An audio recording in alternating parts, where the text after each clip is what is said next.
Assalamualaikum warahmatullahi wabarakatuh.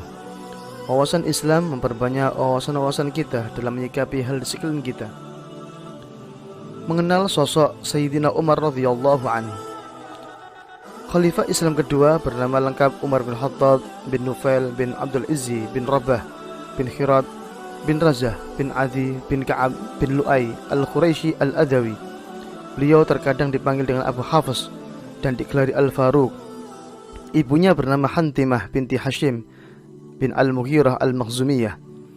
Umar radhiyallahu anhu masuk Islam ketika para penganut Islam kurang lebih 40 orang. Imam Tirmidzi, Imam Tabarani dan Al-Hakim meriwayatkan dengan riwayat yang sama bahwa Nabi Muhammad SAW pernah berdoa yang artinya, "Ya Allah, muliakanlah agama Islam ini dengan orang yang paling engkau cintai di antara kedua orang ini, yaitu Umar bin Khattab atau Abu Jahal Amr bin Hisham."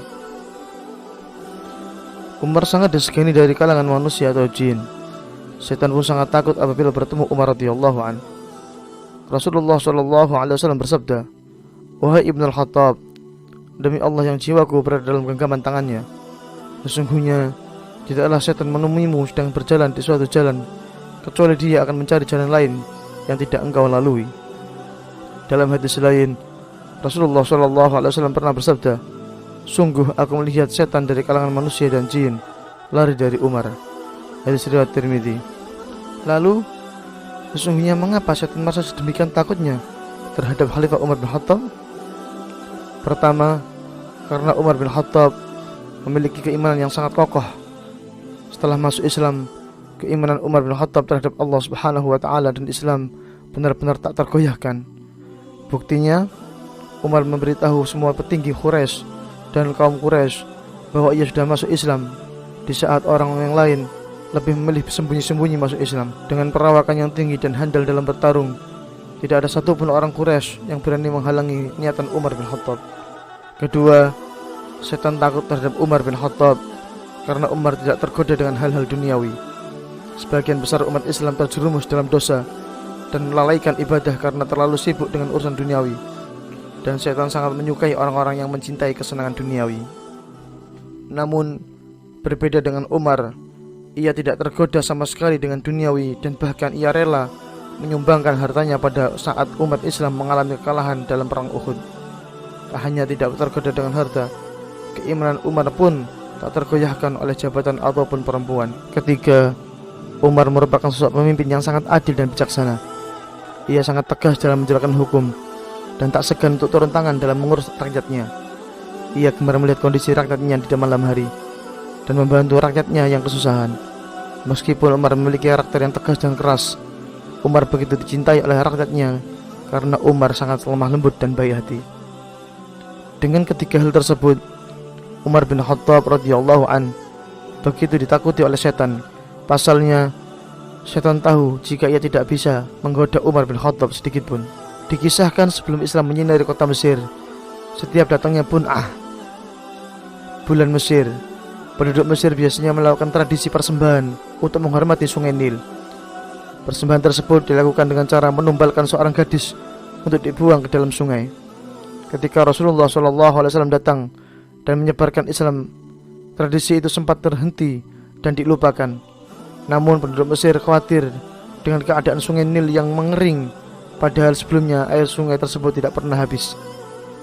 Dari cerita Qais bin Al-Hajjaj yang ditulis oleh Syekh Mahmud Al-Misri dalam bukunya yang telah diterjemahkan dalam bahasa Indonesia oleh Ustaz Abdul Somad LC, saat sungai Nil mengering, penduduk Mesir berbondong-bondong mendatangi gubernur kota Mesir, Amr bin As. "Wahai gubernur, sungai Nil kami ini memiliki tradisi. Dia tidak akan mengalir jika tradisi itu tidak dilaksanakan," ujar salah seorang dari penduduk Mesir. Amr bin As pun bertanya, "Apakah tradisi itu?" Orang itu pun menjawab, "Jika telah lewat 13 malam dari hitungan bulan ini, Bu'nah, kami akan meminta seorang anak perempuan dari orang tuanya, dan kami buat mereka rela menyerahkan putrinya. Kemudian kami akan hiasi anak perawan itu dengan perhiasan dan pakaian terbaik. Kemudian kami akan membuangnya ke sungai Nil," kata dia.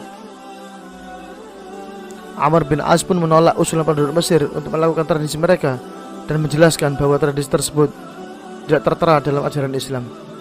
Agama Islam telah menghancurkan tradisi-tradisi jenis itu, kata dia.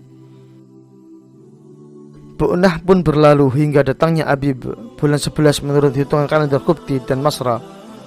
Tapi sungai Nil tak kunjung mengalir.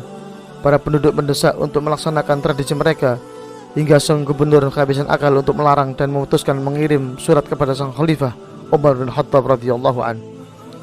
Dalam suratnya, Amr menjelaskan perihal keadaan kota Mesir dan keringnya sungai Nil serta keputusannya untuk melarang warga melakukan persembahan. Umar bin Khattab membalas surat Amr, dan dalam suratnya dia berpesan, "Apa yang telah engkau lakukan itu benar. Saya telah mengirim satu kartu dalam surat saya ini. Buanglah kartu itu ke dalam sungai Nil," tulis Umar. Ketika surat dari Umar tiba, Amr segera mengambil kartu tersebut dan membaca tulisan di atasnya, "Dari hamba Allah, Umar Amirul Mukminin, untuk sungai Nil penduduk Mesir. Amma ba'du, jika engkau mengalir karena kehendakmu dan perkaramu, maka janganlah engkau mengalir karena kami untuk membutuhkanmu. Namun jika engkau mengalir karena perintah Allah Subhanahu wa Ta'ala yang Maha Esa dan Maha Kuasa, Dialah yang telah membuatmu mengalir. Kami memohon kepada Allah agar Dia membuatmu mengalir." Kemudian Amr melaksanakan pesan Khalifah Umar bin Khattab radhiyallahu an untuk membuang kartu tersebut ke sungai Nil. Keesokan harinya, tepatnya pada Sabtu pagi, Allah Subhanahu wa Ta'ala membuat sungai Nil kembali mengalir, bahkan hingga setinggi 16 hasta dalam waktu satu malam. Hingga kini sungai Nil menjadi sungai yang tak pernah kering meski musim kemarau melanda. Penduduk Mesir juga telah berhenti dan meninggalkan tradisi persembahan mereka hingga saat ini. Wallahu a'lam bishawab.